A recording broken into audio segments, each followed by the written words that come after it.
പാലക്കാട് ആലത്തൂരിൽ 35കാരി 14കാരനെ തട്ടിക്കൊണ്ടുപോയെന്ന് വാർത്ത വരുന്നു.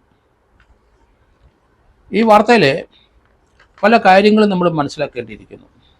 ആലത്തൂർ പോലീസ് ആലത്തൂർ കുനിശ്ശേരി കുതിരപ്പാറ സ്വദേശിനിയുടെ പേരിലാണ് കേസ് രജിസ്റ്റർ ചെയ്തിരിക്കുന്നത്.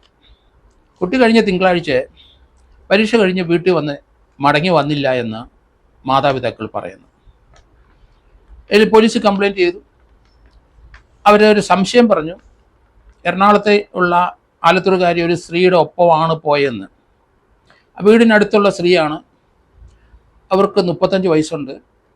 അവർക്ക് ഏകദേശം ഇതുപോലുള്ളൊരു മകനും ഉണ്ട്. ഏതായാലും പോലീസ് അവരുടെ ലൊക്കേഷൻ നോക്കി അവർ എറണാകുളത്തേക്ക് പൊയ്ക്കൊണ്ടിരിക്കുന്നു. ഏതായാലും എറണാകുളത്ത് ബസ്സിൽ നിന്ന് ഇറങ്ങിയപ്പം അവരെയും 14 വയസ്സുകാരനെയും പോലീസ് അറസ്റ്റ് ചെയ്തു. ആലത്തൂർ പോലീസ് ഇവർക്കെതിരായിട്ട് പോക്സോ കേസ് രജിസ്റ്റർ ചെയ്യുകയും ചെയ്തു. ഈ ഒരു സംഭവം അവരുടെ വിശദീകരണം, കുട്ടിയിലെ വീട്ടിൽ ചില പ്രശ്നങ്ങളുണ്ട്.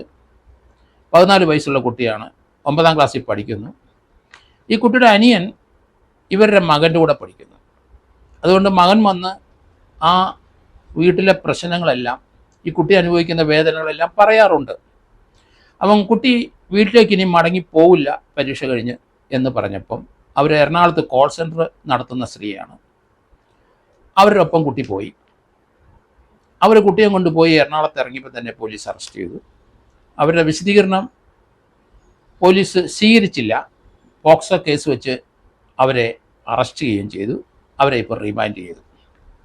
ഈ ഒരു സംഭവം 2 വിധത്തിൽ നമ്മൾ ചിന്തിക്കേണ്ടിയിരിക്കുന്നു. ഒന്ന്, ആ കുട്ടിയെ അവർ വിളിച്ചുകൊണ്ട് പോയത് ശരിയല്ല. കാരണം മൈനറാണ്, മാതാപിതാക്കളുടെ കസ്റ്റഡിയിൽ നിന്നാണ്. എന്തുദ്ദേശത്തിലാണ് പിടിച്ചുകൊണ്ട് പോയതെന്ന് ഇപ്പം വ്യക്തമല്ല.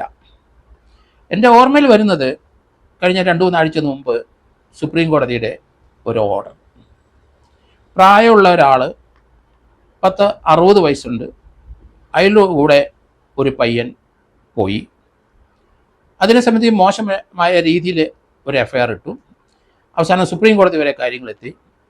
സുപ്രീം കോടതി നിരീക്ഷണം, ആ കുട്ടിയുടെ സുരക്ഷിതത്വം ഓർത്താണ് അത്രയും പ്രായമുള്ള ആൾ ആ കുട്ടിയെ കൊണ്ടുപോയത്, അല്ലാതെ മറ്റ് ലൈംഗികമായി പീഡിപ്പിക്കാനോ മറ്റോ അല്ല എന്നാണ് കോടതി നിരീക്ഷിച്ചത്. അങ്ങനെ അഭയം തേടിയ ഒരാളെ കൊണ്ടുപോകുന്നതിന് എന്താണ് തെറ്റ് എന്ന് സുപ്രീം കോടതി ചോദിച്ചു. ഇവിടെ ഈ സ്ത്രീയുടെ ഉദ്ദേശം എന്താണെന്ന് നമുക്കറിയില്ല. അവരുടെ ഇളയ മകൻ്റെ കൂട്ടുകാരൻ്റെ ജ്യേഷ്ഠനാണ്. ആ പയ്യന് വീട്ടിൽ ചില പ്രശ്നങ്ങളുണ്ട്. അത് പരീക്ഷ കഴിഞ്ഞിട്ട് ഈ വീട്ടിലേക്ക് പോവില്ല എന്ന് ഈ അമ്മയുടെ അടുത്ത് പറഞ്ഞു. ആ ഉദ്ദേശത്തിൽ തന്നെയാണോ അവർ ആ കുട്ടിയെ രക്ഷപ്പെടുത്തിക്കൊണ്ട് പോയത്? നമ്മൾ 2 വിധത്തിലും ചിന്തിക്കണം. ഇത് അവരെ റിമാൻഡ് ചെയ്തിരിക്കുന്നു, എങ്കിലും അവരുടെ വെർഷൻ കേൾക്കണം, കുട്ടിയുടെ വെർഷൻ കേൾക്കണം, അതിൻ്റെ സത്യസ്ഥിതി നമ്മൾ കണ്ടെത്തണം.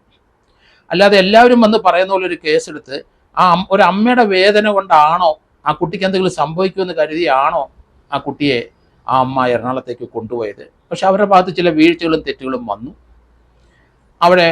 അവരെ വീട്ടിൽ അറിയിച്ചില്ല. അറിയിച്ചാൽ ഈ കുട്ടി വല്ലതും കടുങ്കൈ ചെയ്യുമോ എന്ന് ആ അമ്മ മനസ്സിൽ കൂടെ വന്നോ, അത് നമ്മളാരും കണ്ടില്ല. അതുകൊണ്ട് വ്യത്യസ്തമായിട്ട് നമ്മൾ ചിന്തിക്കണം. എല്ലാം ഒരേ രീതിയിൽ ചിന്തിക്കാൻ പാടില്ല. ഇവിടെ അവർ ഈ കുട്ടിയുടെ സുരക്ഷിതത്വം ഓർത്താണ് ആ കുട്ടിയെ അവരുടെ കോൾ സെൻറ്റർ എറണാകുളത്തായിട്ട് വിളിച്ചുകൊണ്ട് പോയത്. അവർ എല്ലാ ദിവസവും മടങ്ങി വരുന്ന സ്ത്രീയാണോ എന്നെനിക്കറിയില്ല. എറണാകുളത്തെ എവിടെയെങ്കിലും അവർക്ക് റെസിഡൻഷ്യൽ അഡ്രസ് ഉണ്ടോ എന്നും നമുക്കറിയത്തില്ല. എന്തായാലും പോലീസ് ഈ കാര്യം കൂടുതൽ ജാഗ്രതയോടെ പരിശോധിക്കണമെന്ന് തന്നെയാണ് ഞാൻ പറയുന്നത്. എന്താണ് അവരുടെ മനസ്സിൽ ഉണ്ടായിരുന്നത്? ആ കുട്ടി എന്താണ് അവരുടെ അടുത്ത് പറഞ്ഞത്? ആ കുട്ടിയുടെ വീട്ടിലെ പ്രശ്നങ്ങൾ എന്താണ്? അത് മനസ്സിലാക്കി കുട്ടിയുടെ ജീവൻ രക്ഷിക്കാൻ വേണ്ടി ഒരു അമ്മയുടെ ശ്രമമാണോ എന്നൂടെ പോലീസ് ഇക്കാര്യത്തിൽ പരിശോധിക്കണം എന്നാണ് ഞാൻ കരുതുന്നത്.